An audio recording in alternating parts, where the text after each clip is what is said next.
Hello student, आप लोगों का टेक्निकल क्लास में बहुत बहुत स्वागत है। आप लोग बहुत अच्छे से सेकेंड सेमेस्टर में एग्ज़ाम दिए होंगे, आशा करते हैं। अगर दी टेक्निकल क्लास से जुड़े होंगे, चाहे वो लास्ट में जुड़े या पहले जुड़े होंगे, तो बहुत अच्छे से आप लोग एग्ज़ाम दिए होंगे और आशा करते हैं बहुत अच्छे से नंबर आएंगे और पास भी आप लोग आशा करते हैं कि मैक्सिमम पास हेलो करें। स्टूडेंट्स, कैसे हैं आप? चलिए, कोई बात तो नहीं है। हम लोग अब जो है नया, जो हम लोगों का इलेक्ट्रिकल ब्रांच वाले जितने भी स्टूडेंट्स हैं उस सबको हेलो स्टूडेंट्स। बधाई के पात्र हैं, अरे क्योंकि यार, उसमें गड़बड़ा गया। हम लोगों के इलेक्ट्रिकल वाले में, ठीक है, इलेक्ट्रिकल वाले में एक पेपर है।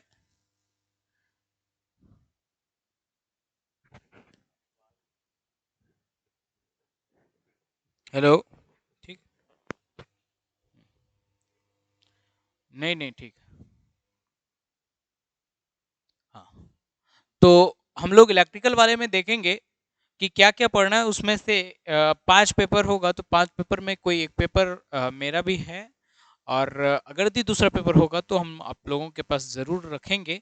उसमें से एक पेपर आता है मेजरमेंट। मेजरमेंट में हम लोगों को क्या क्या पढ़ना है उसको हम लोग देख लेते हैं सिंपली। फिर उसके बाद, इसके बाद ये इंट्रोडक्शन है, इसके बाद आप लोगों का ओवरव्यू है, ठीक है। इसीलिए थोड़ा सा आप लोग इंट्रोडक्शन पहले देख लें, तब उसके बाद ओवरव्यू। क्लियर है ना? चलिए, फंडामेंटल्स ऑफ मेजरमेंट। मेजरमेंट में फंडामेंटल्स का मतलब होता है कि बेसिक चीज हम लोगों को क्या मेजरमेंट में पढ़ना है ना। बेसिक चीज में सबसे पहला है कि फंडामेंटल्स में मेजरमेंट क्या होता है, इसका क्या महत्व है, यूनिट्स, फंडामेंटल क्वांटिटीज क्या होता है, स्टैंडर्ड्स क्या होते हैं इसके, क्लासिफिकेशन ऑफ इंस्ट्रूमेंट्स। उसके बाद हम लोग जब मेजरमेंट पढ़ लेंगे तो मेजरमेंट के बाद, आखिर मेजरमेंट है तो मेजरमेंट के बाद हम लोगों का कोई एक नया चीज आएगा जिसके जरिए हम लोग मेजर करते हैं। किसके जरिए मेजर करेंगे? तो कोई मेजरिंग इंस्ट्रूमेंट होगा। तो उस मेजरिंग इंस्ट्रूमेंट कौन कौन से हैं वो पढ़ना है। क्लासिफिकेशन ऑफ इंस्ट्रूमेंट सिस्टम में पढ़ना है, जैसे कि नल टाइप होता है, डिफ्लेक्शन टाइप होता है, जो डिफ्लेक्ट करता है, एब्सोल्यूट इंस्ट्रूमेंट होता है, सेकेंडरी इंस्ट्रूमेंट होता है, प्राइमरी इंस्ट्रूमेंट होता है। इसी में हम लोगों को एक अलग से पढ़ना है डैंपिंग, है ना। डैंपिंग टॉर्क, कंट्रोलिंग टॉर्क और डिफ्लेक्ट, ये तीन चीज को हम लोगों को बढ़िया से पढ़ना है। डिफ्लेक्टिंग टॉर्क, समझ में आई बात? तो ये तीन चीज है जो कि इसमें नहीं है बट पढ़ना है, क्योंकि इसका इस्तेमाल हम लोग आगे करने वाले हैं, ठीक है। फिर हम लोग देखेंगे मेजरमेंट का मतलब क्या होता है। तो मेजरमेंट का सिंपली मतलब होता है किसी भी चीज से कंपैरिजन करना, किसी भी चीज से कंपेराइज करना। इसको हम लोग, जो अगला वीडियो आ रहा है आप लोगों का, उसमें आप लोग जरूर देखिएगा, क्योंकि वो ओवरव्यू है। ये सिर्फ इंट्रोडक्शन में आप लोग सिर्फ ये देखेंगे कि क्या क्या पढ़ना है हम लोगों को, कौन से यूनिट कितना इंपॉर्टेंट है ना, किससे ज्यादा क्वेश्चंस आएंगे, ये सारी चीज को हम लोग कवर करते हैं इसमें। आगे देखिएगा, दो तरह का और इंस्ट्रूमेंट होता है, चूंकि इलेक्ट्रॉनिक्स का पार्ट है तो एनालॉग होगा और डिजिटल, ये अलग से इंस्ट्रूमेंट है। स्टैटिक एंड डायनेमिक कैरेक्टरिस्टिक्स क्या होता है इसका, इस सारे इंस्ट्रूमेंट का। इसमें एरर कौन कौन सा आ सकता है, तो हम लोगों को एरर पढ़ना है। एरर होता क्या है, तो जो एक्चुअल वैल्यू है और जो मेजर्ड वैल्यू है, इसी दोनों के डिफरेंस को हम लोग एरर कहते हैं। तो एरर पढ़ना है, कितने टाइप्स के होते हैं, टाइप्स ऑफ एरर पढ़ना है। फिर उसके बाद उसका रिमेडी भी पढ़ना है। रिमेडी का मतलब होता है उस एरर को कैसे हम लोग कंपनसेशन कर सकते हैं, उसको हटा सकते हैं। कैलिब्रेशन, नीड एंड प्रोसेस, ये सब इंस्ट्रूमेंट का हम लोग जांच कैसे करेंगे, कैलिब्रेट कैसे करेंगे, ये देखना है। फिर उसके बाद classification of measuring instrument, measuring instrument का कैसे कैसे क्लासिफाइड करे हैं। तो कोई ऐसा इंस्ट्रूमेंट होता है सिर्फ वो इंडिकेट करता है और वो सिर्फ ऑपरेटिंग कंडीशन में ही इंडिकेट करके शो कराता है, बस, उसके बाद नहीं। एक होता है रिकॉर्डिंग, तो ऐसा इंस्ट्रूमेंट जो कि रिकॉर्ड करता है, किसी भी चीज को रिकॉर्ड करता है, उसको रिकॉर्डिंग कहेंगे। और इंटीग्रेटिंग का मतलब होता है कि ऐसा इंस्ट्रूमेंट जो कि रिकॉर्डिंग भी करता है प्लस में इंटीग्रेट भी करता है, जोड़ता भी है, उसको इंटीग्रेटिंग कहेंगे। सो हम लोगों को ये सारा चीज, ये अलग अलग टाइप के इंस्ट्रूमेंट हैं जिसको पढ़ना है।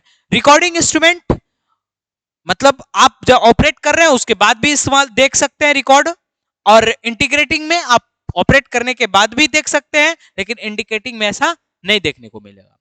Essential requirement of an indicating instrument, indicating instrument के लिए क्या क्या जरूरत जो है, रिक्वायरमेंट क्या क्या चीज जरूरत है उसको हम लोग देखेंगे। दूसरा है measurement of voltage and current. देखो इलेक्ट्रिकल की बात करें तो इलेक्ट्रिकल में ज्यादातर वोल्टेज, तीन चार चीज पर बात करते हैं, करंट, पावर और उसके बाद एनर्जी। ये चार चीज को हम लोगों को देखना है कि आखिर कैसे कैसे इसको मेजर करते हैं। तो सबसे पहले वोल्टेज और करंट दे रखा है यूनिट 2 में, measurement of voltage and current. इसमें डीसी एमीटर पढ़ना है कि कैसे डीसी एमीटर की मदद से हम लोग करंट को मेजर करते हैं। मल्टी रेंज, इसी को कैसे हम लोग मल्टी रेंज में बनाते हैं।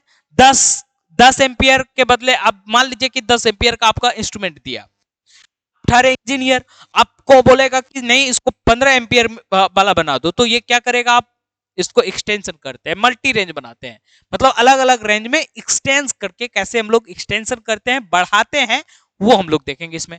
फिर उसके बाद इसी में एक यूनिवर्सल शंट का इस्तेमाल करा जाता है, कैसे करा जाता है डीसी एमीटर में देखेंगे। सेम चीज डीसी वोल्टमीटर भी हम लोग देखेंगे, बेसिक मल्टी रेंज कैसे बनाते हैं उसको, concept of loading effect of and sensitivity, कि वोल्ट मीटर पर लोडिंग इफेक्ट क्या पड़ेगा, उसका सेंसिटिविटी क्या होगा। AC volt meter, rectifier type पढ़ना है, इसमें दोनों पढ़ना है, हाफ वेव रेक्टिफायर और फुल वेव रेक्टिफायर। सीटीपीटी का कंस्ट्रक्शन, ठीक है, और क्लैंप ऑन मीटर है ना, क्लैंप ऑन मीटर सिर्फ लटका करके ही देख लिया जाता है कि कितना करंट कितना वोल्टेज है, ठीक है। आगे देखो measurement of power, voltage current का हो गया, अब हम लोग इलेक्ट्रिकल पावर को कैसे मेजर करते हैं वो देखेंगे। एनालॉग मीटर्स में जैसे कि पीएमएमसी आता है, परमानेंट मैग्नेट मूविंग कॉइल, ठीक है, and permanent magnet moving iron, ये दो तरह का एमआई इंस्ट्रूमेंट और पीएमएमसी। एक बोलते हैं मूविंग आयरन, एक होता है मैग्नेट मूविंग कॉइल, ठीक है, ये दो तरह का है। इसका कंस्ट्रक्शन देखना है मेरे प्यारे दोस्तों, वर्किंग, सैलिएंट फीचर्स, इसका क्या फीचर्स है, मेरिट्स और उसका डिमेरिट्स क्या है, का इस्तेमाल करा जाता है। डायनेमोमीटर टाइप्स वाट मीटर, क्योंकि अब देखो पावर मेजर कर रहे हैं तो इसमें वाट मीटर का इस्तेमाल करना पड़ेगा ना, तो watt meter, construction and working इसका देखना है। Range, multiplying factor and extension of range using CT, PT, CT और पीटी के मदद से इस डायनेमोमीटर का एक्सटेंशन ऑफ रेंज देखना है, कैसे हम लोग रेंज को बढ़ा सकते हैं। साथ में एरर्स पढ़ना है इसी का, डायनेमोमीटर्स का, एंड कंपनसेशन, उस एरर का कंपनसेशन, ठीक है। Active and reactive power measurement, active या रिएक्टिव पावर को कैसे हम लोग मेजर करते हैं, तो इसमें बहुत सारा मेथड होता है, जैसे कि 1 watt meter method, 2 watt meter method, 3 watt meter method. जब 3 पेज रहता है, अगर दी सिंगल 1 वाट मीटर लगाते हैं तो उसको 1 वाट मीटर कहते हैं। अगर दी 2 वाट मीटर लगाते हैं फर्स्ट में और सेकंड में, या फिर फर्स्ट थर्ड में या सेकंड और थर्ड में, तो उसको 2 वाट मीटर मेथड। जब तीनों में लगा देते हैं, मतलब 3 फेज वाला जो तीनों फेज रहते हैं, वो तीनों में अगर हम लोग वाट मीटर लगाएंगे तो उसको 3 वाट मीटर मेथड कहते हैं। Effect of power factor on watt meters reading, power factor का इफेक्ट क्या पड़ता है वाट मीटर रीडिंग पर, इससे बहुत सारा क्वेश्चन आता है, इसको हम लोग देखेंगे, ठीक है। मैक्सिमम डिमांड इंडिकेटर, ये कितना मैक्सिमम डिमांड दे सकता है, इसको हम लोग देखेंगे, इसका क्या इंडिकेशन है, इसको हम लोग चेक करेंगे। क्लियर है, आगे देखिएगा। अगला आप लोगों के पास है यूनिट 4,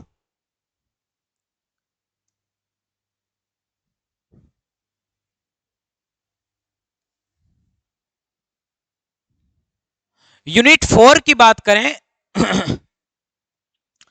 यूनिट 4 में अगर बात करें तो थोड़ा सा बढ़ा लेते हैं इसका, है ना,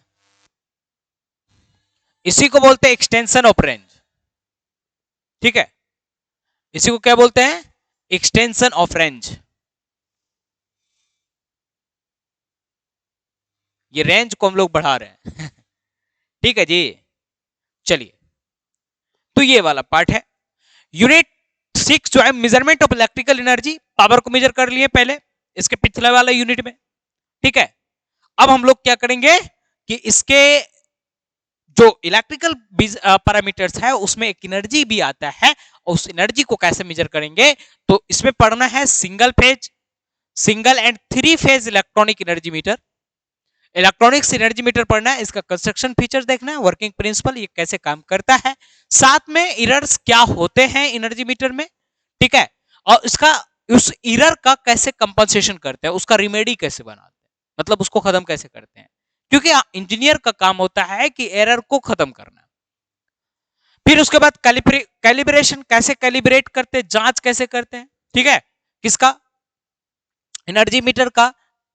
डायरेक्ट लोडिंग में डायरेक्ट लोड दे करके देखेंगे, उसका चेक करेंगे कि कैसे करते हैं। फिर उसके बाद है circuit parameters measurement, CRO and other meters. Circuit parameter में हम लोगों का जो मेन बात है उसमें रेजिस्टेंस, कैपेसिटर और इंडक्टर लेते हैं, ठीक है। मेजरमेंट ऑफ रेजिस्टेंस, इसमें लो रेजिस्टेंस में केल्विन डबल ब्रिज पढ़ना है, मीडियम रेजिस्टेंस में वोल्ट मीटर आमीटर पढ़ना है, हाई रेजिस्टेंस में मेगर ओम मीटर पढ़ना है, और दोनों पढ़ना है सीरीज एंड शंट दोनों में। मेजरमेंट ऑफ इंडक्टेंस, इंडक्टेंस का यूज करके, इंडक्टेंस जो है मेजर करते हैं तो एंडरसन ब्रिज से करते हैं। किसे करते हैं, एंडरसन ब्रिज से, ठीक है जी। देखेंगे एंडरसन ब्रिज से, इसमें डेरिवेशन करना है, लेकिन कि हम डेरिवेशन करेंगे। Measurement of capacitance using Schering bridge, इसमें भी डेरिवेशन नहीं करना है। सिंगल बीम या सिंगल ट्रेस सीआरओ, ठीक है, सीआरओ मतलब कैथोड रे ऑसिलोस्कोप, डीएसओ मतलब डिजिटल स्टोरेज ऑसिलोस्कोप, इसका ब्लॉक डायग्राम, इसका वर्किंग प्रिंसिपल, ये सारे चीज को देखना है।